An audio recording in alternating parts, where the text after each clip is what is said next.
সকাল সকাল ভিডিও দিতে পারিনি, একটু বেলায় ভাবলাম দেবো না, তাও ভাবলাম যে না তোমাদের সাথে একটু শেয়ার করি। আর যেহেতু সকালবেলায় আজকে তোমাদের কাকু মানে কলকাতা চলে গেছে, তার জন্য ভাবলাম যে একটু নিজের মতন করে নিজে একটু শেয়ার করি। আর আপডেট তো প্রায় দিনই দিই।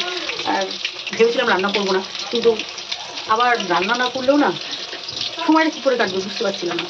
আর যদিও একা একা রয়েছি, এই জন্য সময় কী করে কাটবে তার জন্য চলে আসলাম তোমাদের সাথে একটা ছোট্টখাটো ব্লগ নিয়ে। হ্যাঁ, এখন আমি কী রান্না করছি, এখন আমি রান্না করছি মাছটা আমার খেতে একদম ভালো লাগছে না, তবুও তোমাদের কাকু আমার মাছের খুব ভক্ত। যাই হোক, ফেলা গেলেও মানে ফেলতে হয়। দেখো আগের দিনের তরকারি এখনও পর্যন্ত রয়েছে, এটাকে ফেলে দেবো, এটা তো আর খাবে না কেউ। আর কেউ বলতে কাকু তো নেই কলকাতা গেছে, আমি তো খাবোই না, আর রিমি তো খাই না, রিমি তো মাছ একদমই পছন্দ করে না। এই নিয়ে হয়ে গেছে একটা ঝামেলা, মানে কী রাখবো কী খাবো। আমার সত্যি কথা বলতে মাছ টাছ এখন আর একদম, আগে আমিও মাছ খেতে খুব ভালোবাসতাম, কিন্তু একদমই এখন কেন জানি না ভালো লাগে না মাছ টাছ খেতে। তবু বলবে এতগুলো মাছ এই যে রান্না করছি। হ্যাঁ, তোমাদের কাকু এসে রাত্রে খাবে যে মাছ ভাজা বসেছি, আর এই যে মাছ এখনও ভাজবো, এগুলো মাছটা করবে একটু ঝাল করে। তোমাদের কাকু এসে রাত্রে খাবে। তারপরে মা আছে, মা আবার এই মাছটা খেতে ভালোবাসে। কী মাছ বলো তো? এটা হচ্ছে লাইলন টিকা মাছ, ঠিক আছে খেয়েছো? আমার যদিও অতটা ভালো লাগে না।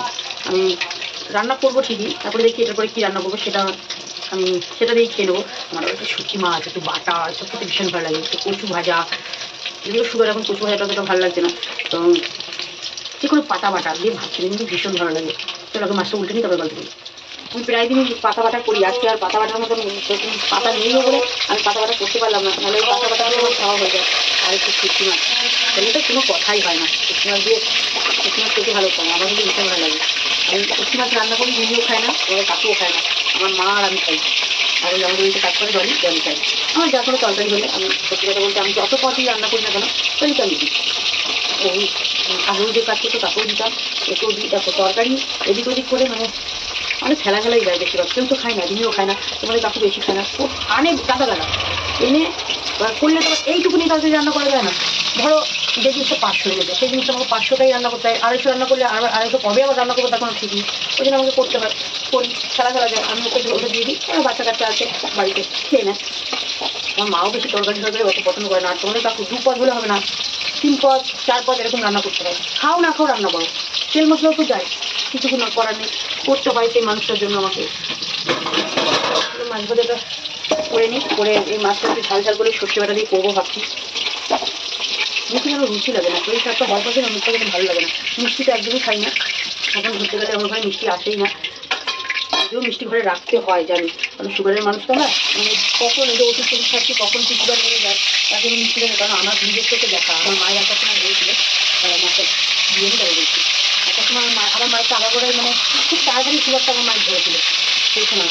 আমি 4টে মেয়েছিল, বুঝতেই পারো অতটা টেনশন। একটা মেয়ে নিয়ে আমরা যা টেনশনে ভুগছি, আমার মায়ের এখন 4টে মেয়ে। আমাদের 4 বোন ছিল, 4 বোন রয়েছি, 4 বোনের মধ্যে বেশি দুষ্টু আমি ছিলাম।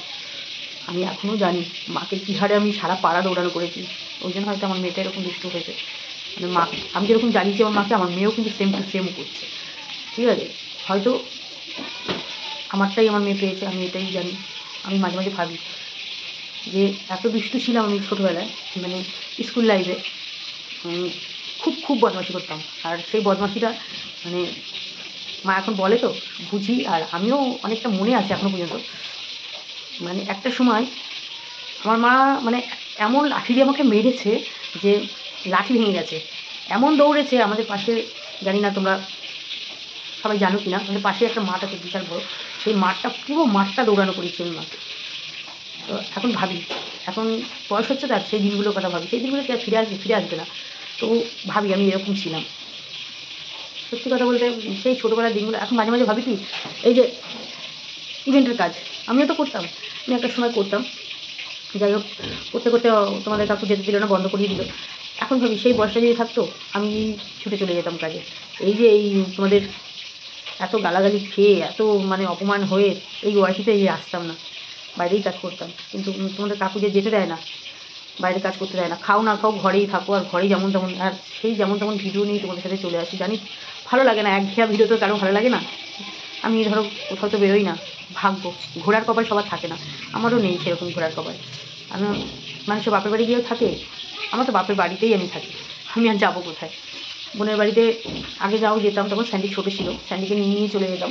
এখন স্যান্ডি বললে দুজনকে নিয়ে যাওয়াও যায় না, আবার দুজনকে রেখেও যাওয়া যায় না।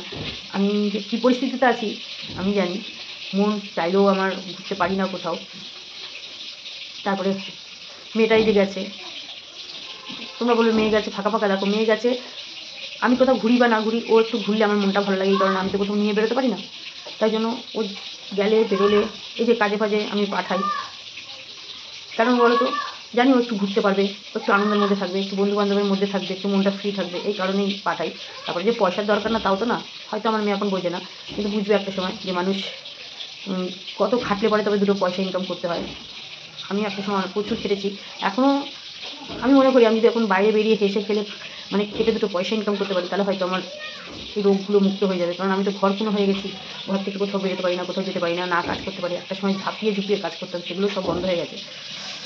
যাই হোক, যেন মাছটাকে উল্টাই। আর এই যে দেখছো আমার বিছানাতে নিচের বিছানা তুলতে দেয় না, ঠিক আছে? দুটোকেই দেখো, এই যে একটা আমার পেছনে রয়েছে, এই দেখো শুয়ে আছে, আর একটা এই যে এটা তো দিদির কাছে শোয়, ও দিদি নেই বলে দিদির কাছে শুতে পারছে না, আর সারা রাত এই খাটেও শোয় না, ওর দিদির কাছে শোয় বলে ওর সারা রাত ছানে, জানি না ঠান্ডাও লেগে যেতে পারে। ও দিদির সাথে তোমরা দেখেছো খাটে শুয়ে থাকে সবসময় জন্য, এখন দেখো দুই ভাই বলে এখন শুয়ে আছে এখানে, কিন্তু রাত্রিবেলায় ছানে শুয়ে থাকে।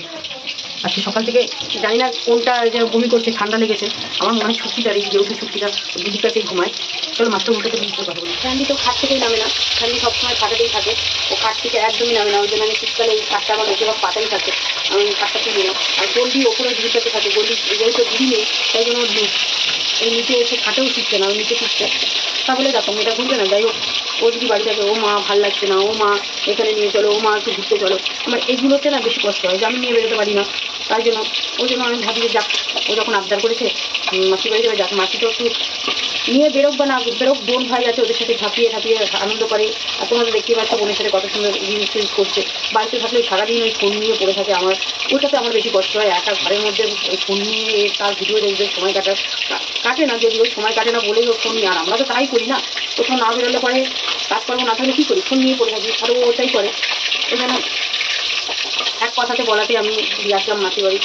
তারপর তো কতদিন ধরে বলে কাকু দীঘা নিয়ে যাবো করছে, জানি না কবে হিসাবে, জানি না যেতেও পারবো কিনা, আমরাও ঠিক বলতে পারছি না, কারণ আমার তো বিশেষ করে স্যান্ডিগোল্ডিকে নিয়েই আমার সব কিছু। চলো রান্নাটা বসিনি, অনেকটা বকে ফেললাম তোমাদের সাথে, জানি না কী বকলাম। তো জানি তোমাদের সাথে একটু গল্প করতে আমার ভালো লাগে, তোমাদের শুনতে ভালো লাগে কিনা বলতে পারবো না, যদি ভালো লাগে অবশ্যই তোমরা কমেন্ট করো। তোমরা কমেন্টে যেরকম গল্পগুলো, আমি অবশ্যই তোমাদের সাথে সেরকম গল্প নিয়ে আসবো। অবশ্যই যদি আমার জীবন কাহিনীর গল্প তোমরা শুনতে চাও, আমি আবার তোমাদের সাথে ঝুনঝুনি গল্প নিয়ে আসবো।